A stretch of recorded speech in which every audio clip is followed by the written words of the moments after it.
and welcome back to this evening's recital, which is given by Caroline Oltmanns in Ohio. Tonight's concert is brought to you by Piano Week, Pianist, Schott, Morton Hall, Rugby School Enterprises and the Holroyd Theatre. Please follow us on social media and subscribe to our YouTube channel. But in the meantime, we really hope you enjoy tonight's recital, particularly the piece by George Crumb, perhaps. Over to you, Carolina.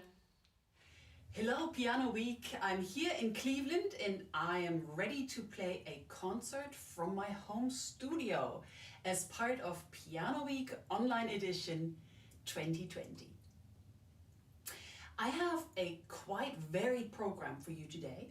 The first piece on my program is by Franz Schubert and it is ein Klavierstück, which more or less just means an impromptu.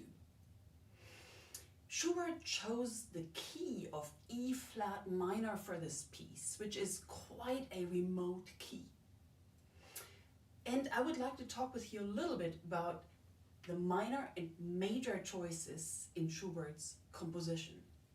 He takes those two modes and somewhat turns them upside down, because often one would think maybe minor is something reserved for more sad subject matters, while major is happy and outgoing. However, Schubert often turns these two modes around and uses the minor mode when he quite feels in his natural habitat, even almost downright happy, whilst he reserves the major mode for the happiness of other people, the unobtainable happiness that he and maybe some of us might never reach. Now, how do we know all of this? Schubert set many songs to words, many of them German, but also other languages. And in those poems, he chooses obviously certain tonalities. So we can tell when he tells of a story of other people's happiness, he likes to go to the mode of major. For example, in Die Winterreise, which is a cycle by Franz Schubert, where he has his protagonist walk through the cold streets of a small town and watches families through the window having dinner and being so happy. And he walks away and it is quite okay. He's accepted the status of an outsider.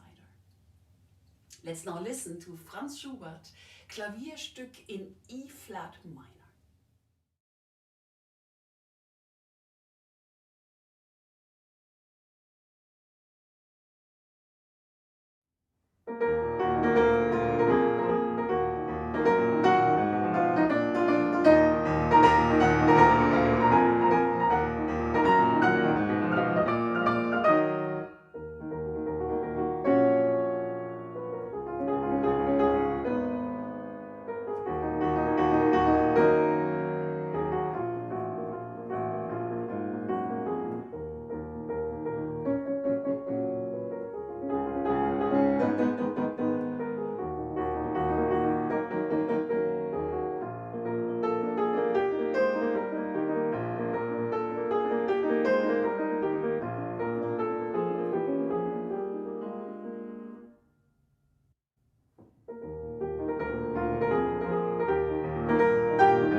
I hope you could hear the changes of the major and minor in this piece.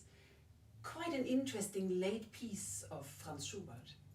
We're now moving on to a piece specifically written for Piano Week Online Edition 2020. It is by the South African composer James Wilding, and the piece is called Clouds. I guess you could imagine floating on clouds, or something dreamy about floating. I will use for this piece my music. The piece is brand new, was actually written during the whole Corona time, very recently. And I will also use my turner pedal so that page turns won't make a gap in the music for me, and so that the flow of music can be conserved a little bit better.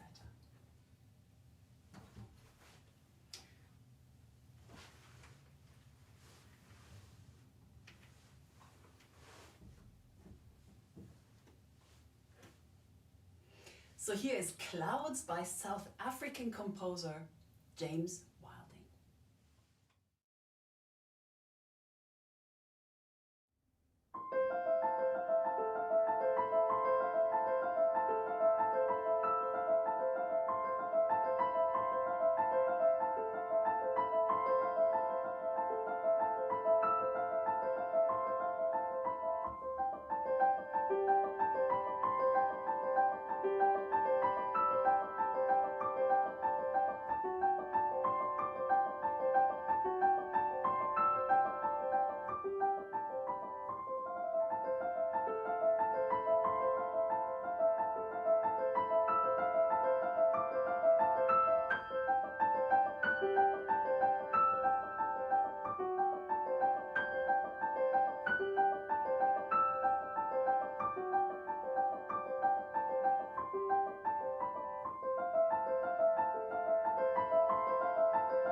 hope you enjoyed this brand new piece, fresh off the press, if you will. And I will take away my Turner pedal now, and we're moving on to the next composer on my program, Claude Debussy, as a matter of fact. Let me just quickly remove my Turner pedal.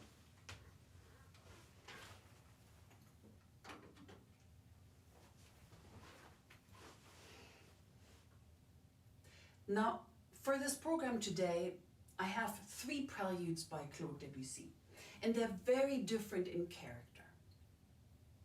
The first one is called Feux d'artifice, which means fireworks. And yes, it depicts fireworks, but at the time of Debussy. So we're more talking about sparkle effects with flames rather than amazing computerized displays, how we have it nowadays. But what's very interesting in this piece, all the way at the end, we will hear a tidbit of the French national anthem sounding like this.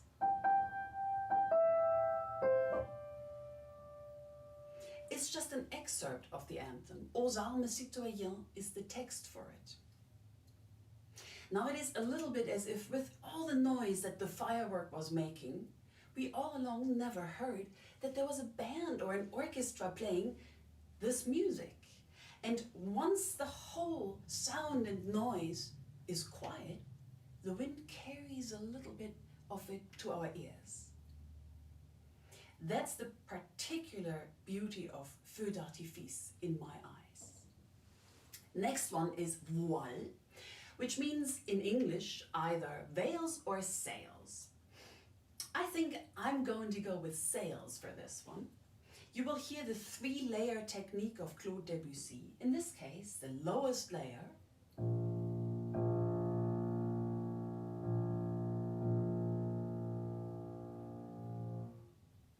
perhaps depicts the depth of the ocean. A top layer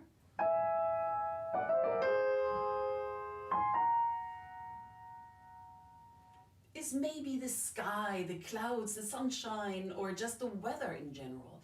And then in that middle register on the piano, you will hear those sharply edged and abstractly painted sails doing their ominous path over the ocean. Last not least, the third prelude is called Ce qu'a vu le vent de l'Ouest, which means what the west wind saw.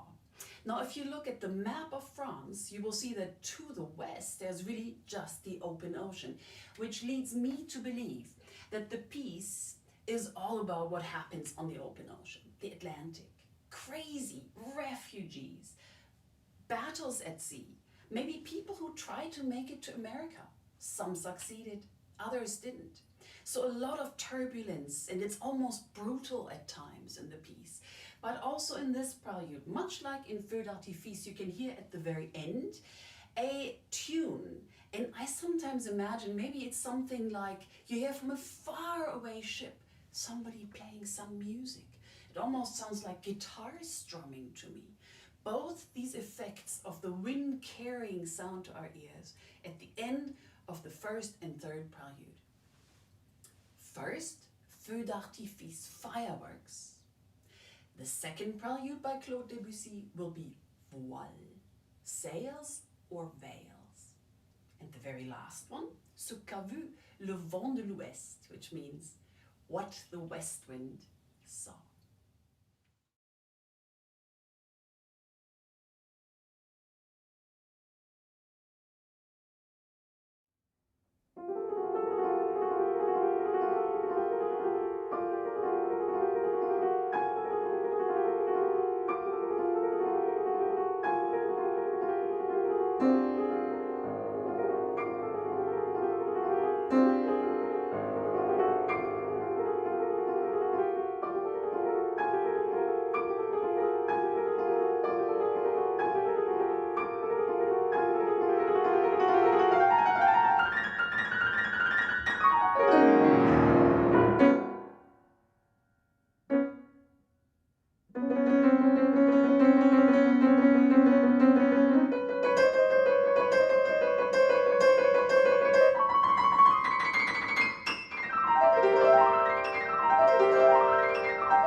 those were the battles on the open sea. And before that, Voiles, the sails or veils, and before that, the fireworks by Claude Debussy. Now we're moving into a completely different area, different style, not so far away time-wise from what we just heard, to Leoš Janáček. He's written a beautiful cycle of pieces that's called On an Overgrown Path. And from that I would like to play to you a piece that's called Ein verwehtes Blatt. Often those pieces by Leoš Janáček have been used to be soundtracks of movies. So what I think is a good way to go with this piece is to imagine how you're walking through the city of Prague. And maybe there's a leaf on the ground. Maybe it's fall or early fall. And you start following this leaf, maybe as if it guides you through the cities of Prague. This is just my little imagination for this piece. So let's take a listen to Leoš Janáček's Ein verwehtes Blatt, a blown away leaf.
I hope you were able to evoke some imagery of Prague.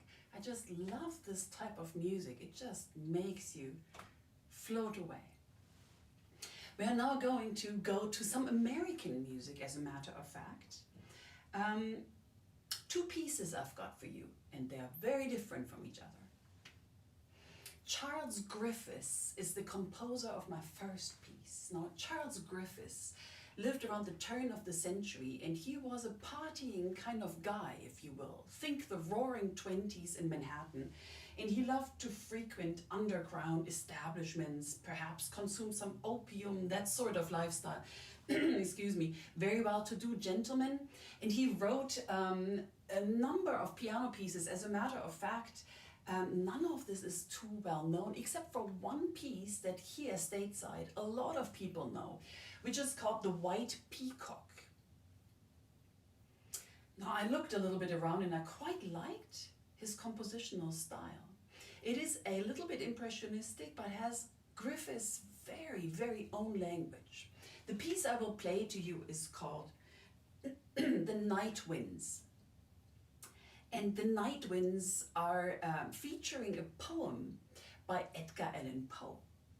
Needless to say, it is quite a gruesome poem.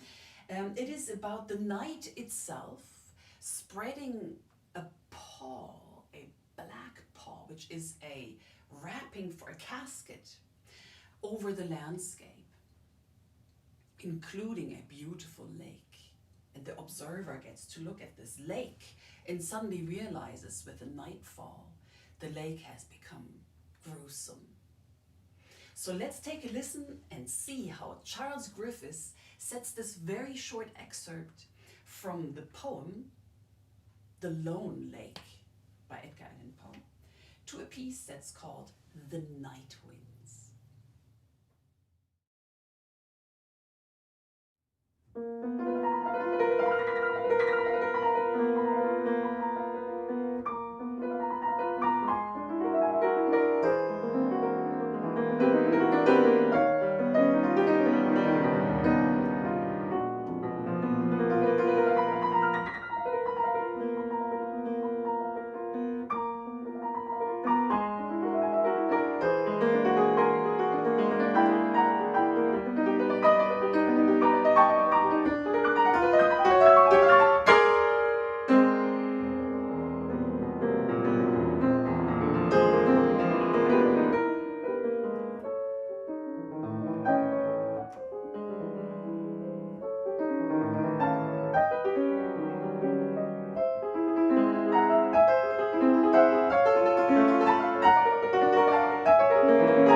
quite something. I think it's quite a discovery, this piece by Charles Griffiths. We are staying as promised in America, and this piece is written by George Crumb, American composer born in 1929 and still with us. And for this piece, I will need to bring out 2 glass tumblers. Those 2 glass tumblers I have to set onto the strings in preparation for this piece.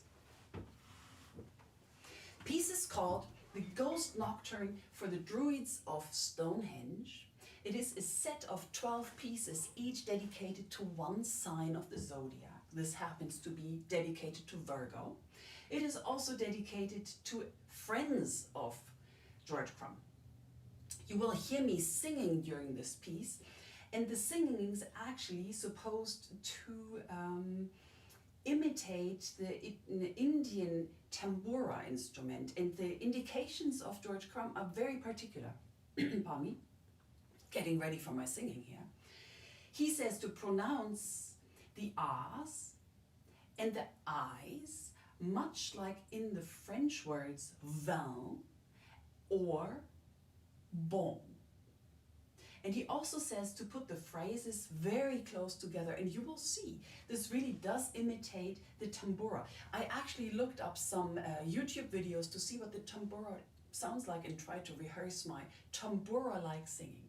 So I hope you like this piece, The Ghost Nocturnes for the Druids of Stonehenge by American composer George Crumb.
Well, that was a piece by George Crumb, American composer George Crumb, The Ghost Nocturne for the Druids of Stonehenge for 2 glass tumblers, grand piano, and human voice. Let me just quickly put my glass tumblers away.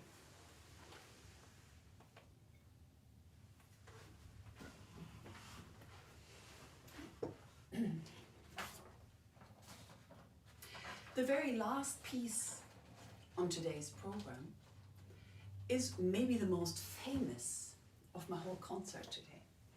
It is by Frédéric Chopin, and it is his Impromptu Fantaisie Opus 66. I wanted to start with an impromptu and to end with an impromptu.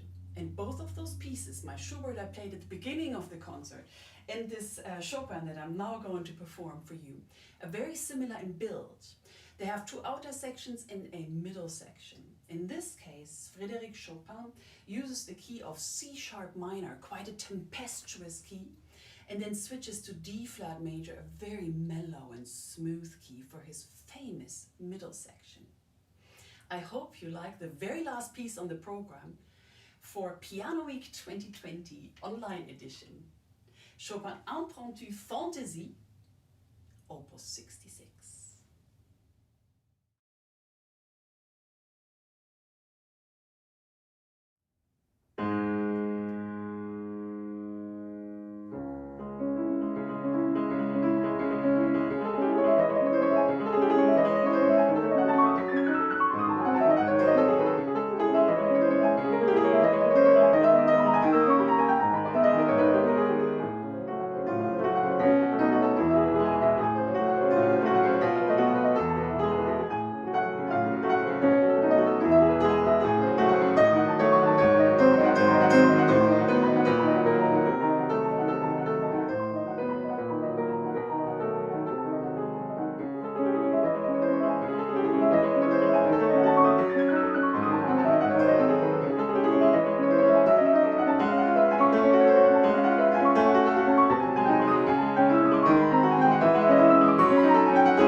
And that concludes my little concert for Piano Week 2020.